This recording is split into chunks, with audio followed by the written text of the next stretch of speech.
Menurut studi, orang yang sering begadang bikin susah punya pasangan.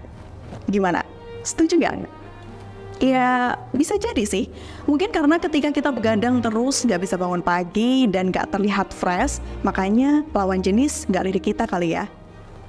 Atau mungkin karena begadang nggak bisa bangun pagi, jadi rezeki kepatok ayam, nggak punya duit, dan ya mana ada yang mau punya pasangan yang nggak modal. Nah, gimana? Alasan yang aku sebutin tadi, make sense nggak? Kita semua pasti tahu ya, begadang banyak ngasih efek kurang baik daripada baiknya. Jadi penting buat kita ngatur siklus tidur biar bisa dapat pasangan. Bercanda. Yang jelas, ngatur siklus tidur biar bisa makin produktif. Jadi, tonton videonya sampai habis supaya kamu dapat informasinya secara utuh.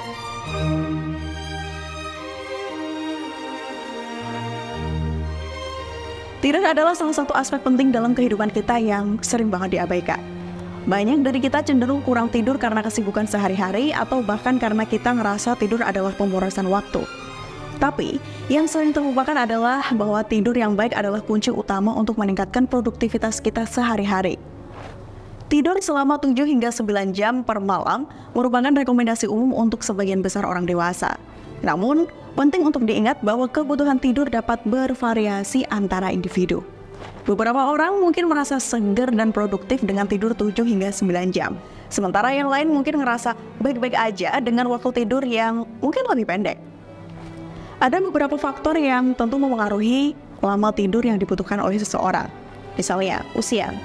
Anak-anak dan remaja cenderung membutuhkan lebih banyak tidur daripada orang dewasa. Seiring bertambahnya usia, kebutuhan tidur biasanya tuh semakin berkurang. Selanjutnya, faktor genetik. Setiap individu memiliki pola tidur yang unik berdasarkan faktor genetik. Beberapa orang mungkin memiliki kecenderungan untuk tidur lebih sedikit atau lebih banyak dari yang lain. Lalu aktivitas fisik. Orang yang sangat aktif fisik atau atlet misal, mungkin membutuhkan tidur lebih banyak untuk pemulihan otot dan juga energinya. Lanjut, faktor kesehatan. Kondisi medis tertentu seperti sleep apnea atau insomnia bisa mempengaruhi kualitas tidur dan mengubah kebutuhan tidur. Ini juga nggak kalah penting, faktor lingkungan. Lingkungan tidur seperti suhu kamar, kebisingan, dan kenyamanan tempat tidur juga bisa mempengaruhi durasi tidur yang dibutuhkan seseorang. Ada lagi faktor stres dan kecemasan.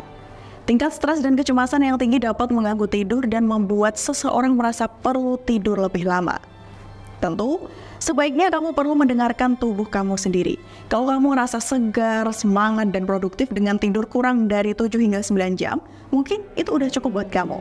Sebaliknya, kalau kamu merasa lelah, malas, kesulitan berkonsentrasi, itu mungkin pertanda bahwa kamu perlu tidur lebih lama. Penting juga untuk mencoba menjaga rutinitas tidur yang konsisten. Tidur tepat waktu yang sama setiap harinya dan menciptakan lingkungan tidur yang nyaman. Salah satu alasan kenapa sih tidur yang cukup penting banget? Ya, karena itu adalah saat otak kita melakukan berbagai fungsi pentingnya. Selama tidur, otak kita membersihkan diri dari racun yang terkumpul selama sehari.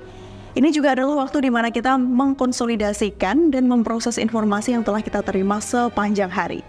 Jadi, kalau kita pengen jadi lebih produktif, kreatif di siang hari, pastiin kamu memberikan otak kamu waktu yang cukup untuk istirahat dan pemulihan. Selain itu, tidur yang baik juga memiliki dampak positif pada kesehatan fisik kita.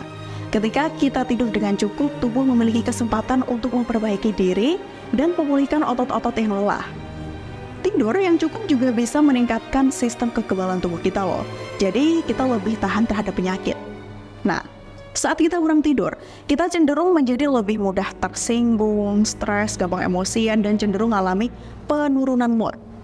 Ini dapat berdampak negatif pada hubungan sosial kita, baik di tempat kerja ataupun dalam kehidupan pribadi.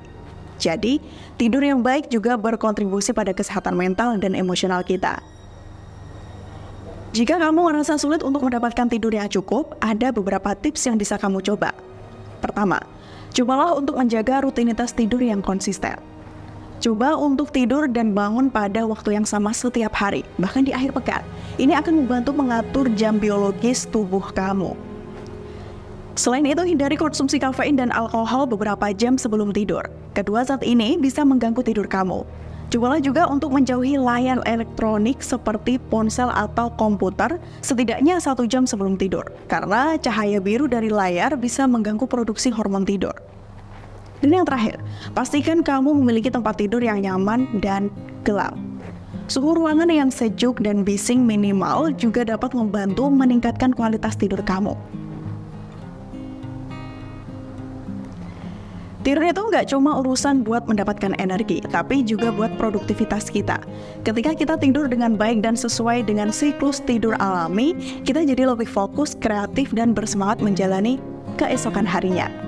Nah, kalau kita nggak ngatur siklus tidur kita dengan baik, bisa-bisa produktivitas kita jadi berantakan. Dan itu juga bisa berdampak negatif buat kesehatan kita loh. Intinya, cobalah untuk menjaga konsistensi tidur. Atur jadwal tidur yang cocok buat diri kamu, yang sesuai dengan aktivitas kamu juga.